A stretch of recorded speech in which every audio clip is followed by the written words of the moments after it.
नमस्कार, स्वागत है आपका डीबीएन टीवी की खबरों में। ईरान और इजराइल के बीच चल रही जंग का असर आपके किचन पर भी देखने को मिल सकता है। देश में आने वाले समय में एलपीजी सिलेंडर के दामों में बढ़ोतरी हो सकती है। मिडिल ईस्ट में बढ़ते तनाव का असर सिलेंडर के रेट्स पर देखने को मिल सकता है, क्योंकि देश में हर 3 में से 2 एलपीजी सिलेंडर पश्चिम एशिया से आता है। ईटी की रिपोर्ट के मुताबिक अमेरिका के ईरान के न्यूक्लियर साइट्स पर हमलों ने दुनिया के सबसे बड़े तेल उत्पादक क्षेत्र वेस्ट एशिया से सप्लाई रोकने का डर बढ़ा दिया है।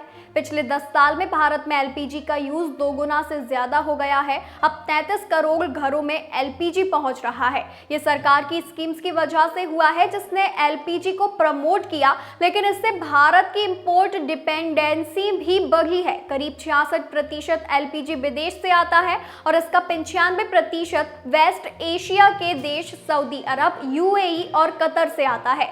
पेट्रोलियम मिनिस्ट्री के डेटा के मुताबिक भारत में एलपीजी का स्टोरेज सिर्फ 16 दिन की खपत के लिए है, जो इंपोर्ट टर्मिनल्स, रिफाइनरीज और बॉटलिंग प्लांट्स में है। हालांकि पेट्रोल और डीजल के मामले में भारत की स्थिति काफी बेहतर है। भारत इन दोनों का नेट एक्सपोर्टर है, यानी 40% पेट्रोल और 30% डीजल जो हम बनाते हैं वो बाहर भेजते हैं। अगर जरूरत पड़ी तो ये एक्सपोर्ट वॉल्यूम डोमेस्टिक मार्केट में डाइवर्ट किया जा सकता है।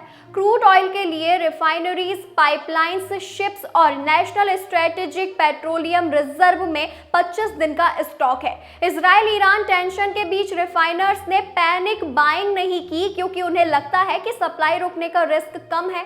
ईटी ने एक एग्जीक्यूटिव के हवाले से बताया कि अभी ऑर्डर भी करें तो डिलीवरी अगले महीने या बाद में ही आएगी। हमारे पास एक्स्ट्रा स्टोरेज की कैपेसिटी भी कम है। जब डिसरप्शन का रिस्क कम है तो ज्यादा खरीद कर पैसे फंसाने का भी कोई मतलब नहीं। बस सतर्क रहना और डोमेस्टिक कंज्यूमर्स को प्रोटेक्ट करना भी जरूरी है।